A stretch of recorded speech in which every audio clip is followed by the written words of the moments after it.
En un contexto de discusión pública por el lugar que Uruguay le da a la ciencia, la innovación y la tecnología, el gobierno presentó hace algunos días Uruguay Innova, un plan que busca articular esfuerzos públicos y privados y posicionar el conocimiento como motor de crecimiento. ¿Cómo está Uruguay posicionado en el sector científico? ¿De qué forma se traduce eso en materia presupuestal e institucional? ¿Y qué importancia tiene para el desarrollo del país? Son preguntas que intentaremos responder junto con nuestro próximo invitado, el director de Innovación, Ciencia y Tecnología del Ministerio de Educación y Cultura, Gonzalo Tancredi. Bienvenido a La Rosca, gracias por acompañarnos. Gracias por la invitación. Bueno, fueron unas semanas movidas para el sector científico con el anuncio de varias novedades que vamos a ir abordando a lo largo de la entrevista, pero ¿cómo describirías el estado actual de la ciencia y la tecnología en Uruguay? Creo que Uruguay ha tenido un desarrollo importante en materia de ciencia y tecnología.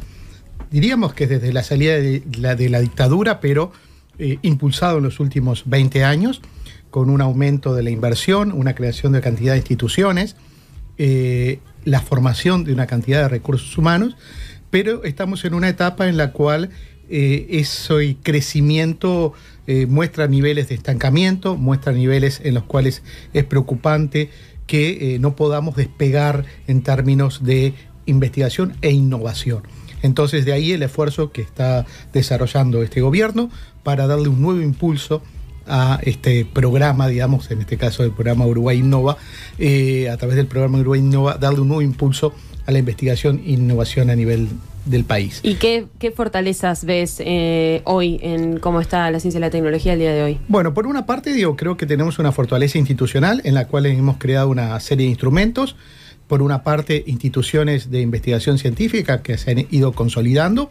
O sea, teníamos toda una tradición de lo que es la Universidad de la República, pero en los últimos años hemos tenido un desarrollo muy importante de otra universidad pública como UTEC, que a su vez con la ventaja de que la mayor parte de su desarrollo es en el interior, con lo cual está distribuido en todo el país. Pero también hemos tenido el desarrollo de otras instituciones de investigación, como el Instituto Pasteur. Venimos con otras instituciones de larga tradición como el IPSE, pero también reforzado su trabajo en los últimos años. Entonces, en lo que hace a investigación e innovación, a nivel público tenemos una tradición y una serie de instrumentos importantes.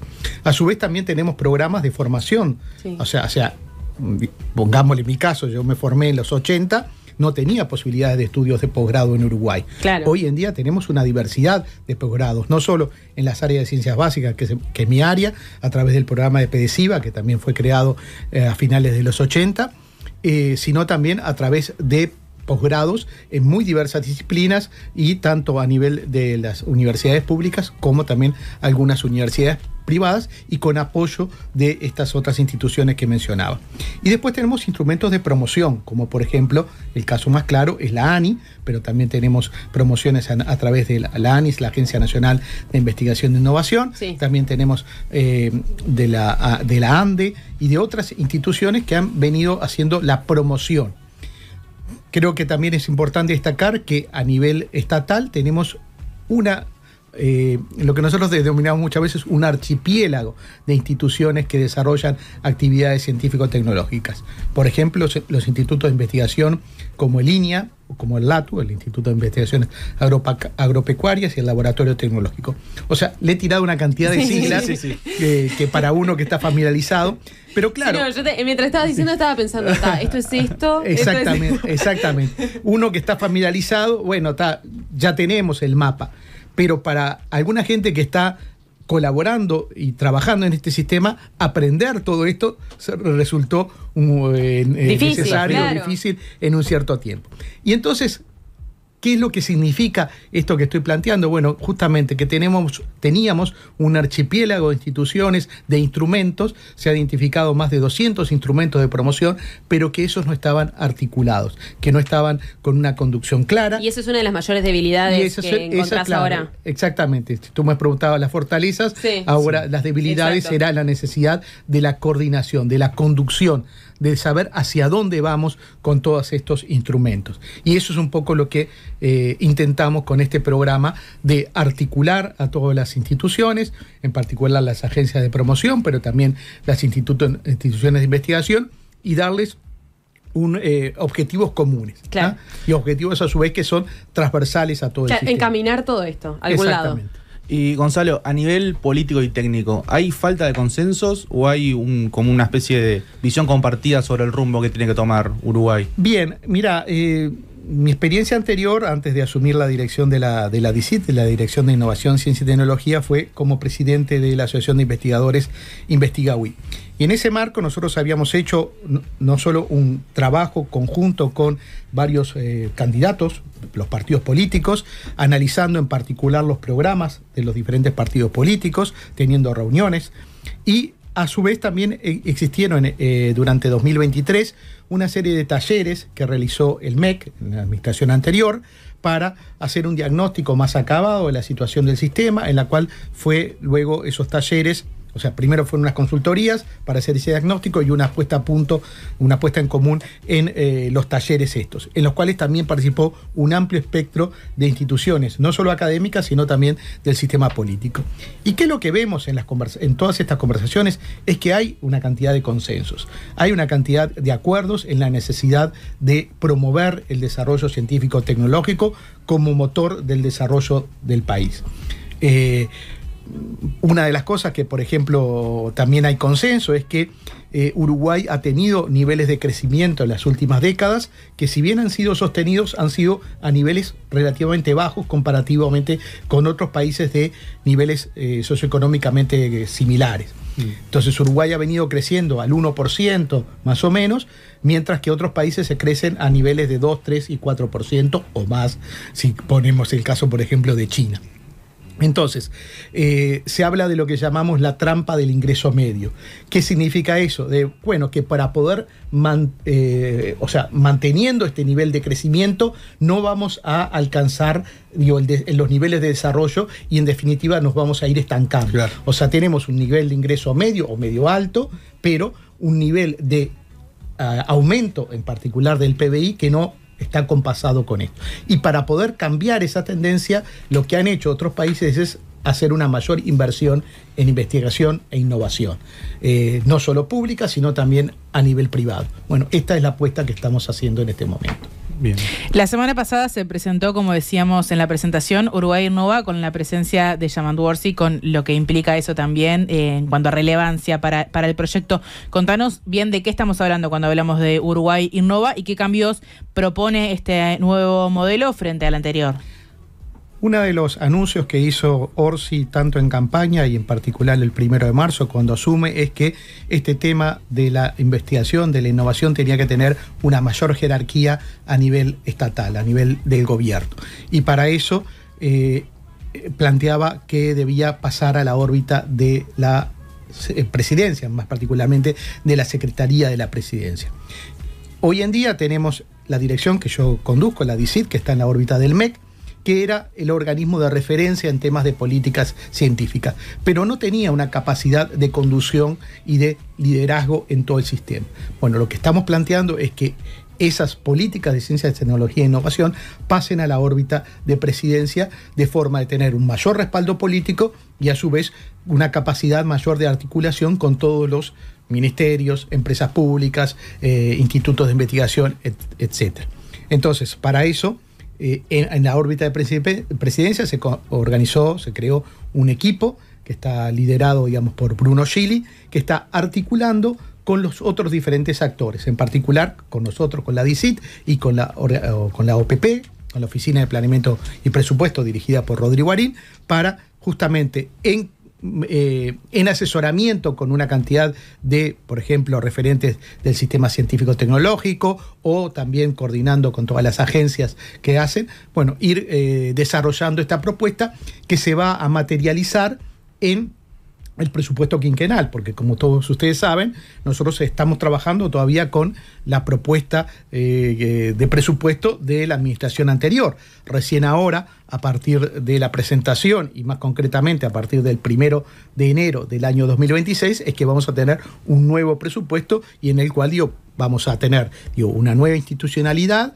en la órbita de presidencia de la República y ojalá también un refuerzo presupuestal considerable para desarrollar estas políticas. Esto que mencionabas recién es la Secretaría de Ciencia, Tecnología e Innovación que anunciaron, ¿o eso es otro? No, es o sea, la denominación. La denominación me viene, pero exactamente, es eso va a ser mismo. una secretaría, por ejemplo, ahora el nombre que se estaba manejando es la Secretaría de Ciencia y Generación del Conocimiento, pero ese sería un instrumento central de esta política, pero no solo es eso, también hay otras líneas de acción, como por ejemplo el tema de promover la innovación a través de diferentes acciones, tanto a nivel estatal como privado, creación, por ejemplo, de empresas vinculadas a la parte tecnológica, mayor niveles de inversión en ciencia, tecnología e innovación por parte de empresas de gran porte, como empresas internacionales.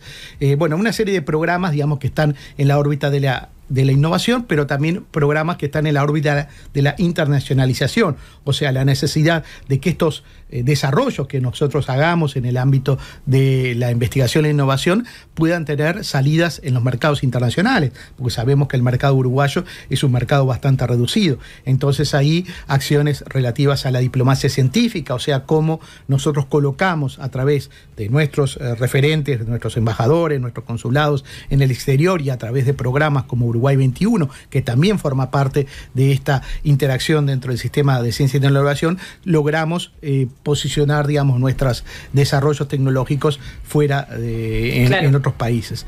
Y bueno, y también tenemos que pensar en una serie de cambios normativos, cambios regulatorios que faciliten, por ejemplo, el desarrollo de estas empresas o mismo el desarrollo de la actividad científico-tecnológica en los diferentes institutos. Tenemos una cantidad de problemas con importación de equipos, movilidad entre instituciones públicas y privadas, bueno, todo ese tipo de cosas también, y después una cantidad de regulaciones, por ejemplo, en todo el tema de medicamentos, hay una cantidad de normas que la idea es también lograr simplificar que permitan y promuevan el desarrollo de investigación y innovación en el país.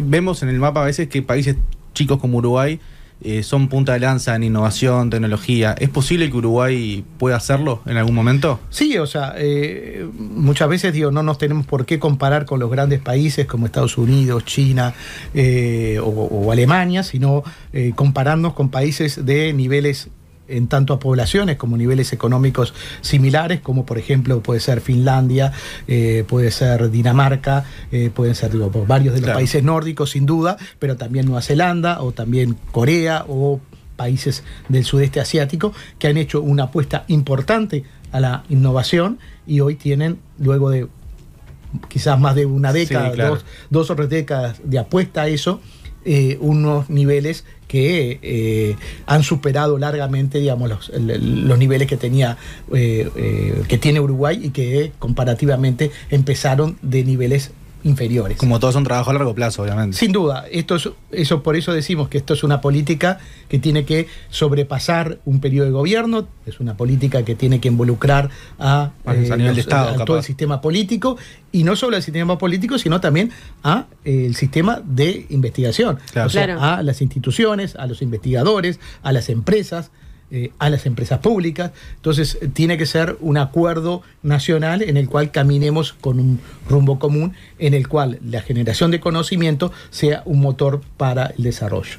Claro, y la educación entonces ahí juega un papel enorme, ¿no? Exactamente, otra de las líneas de acción es todo lo que es la formación en STEM, o ciencia, tecnología, ingenierías y matemáticas, en la cual... Igual se tiene bastante como foco a nivel educativo, ¿Cómo? ¿no? Se tiene como foco ahí a nivel educativo, digo, en las escuelas y demás, la matemática tiene una importancia enorme. Yo creo que con programas como Ceibal, sin duda tuvimos un impulso importante, pero está faltando todavía que muchos jóvenes ingresen, no solo tengan esta formación a nivel primario, secundario, sino luego opten por carreras vinculadas a estas temáticas.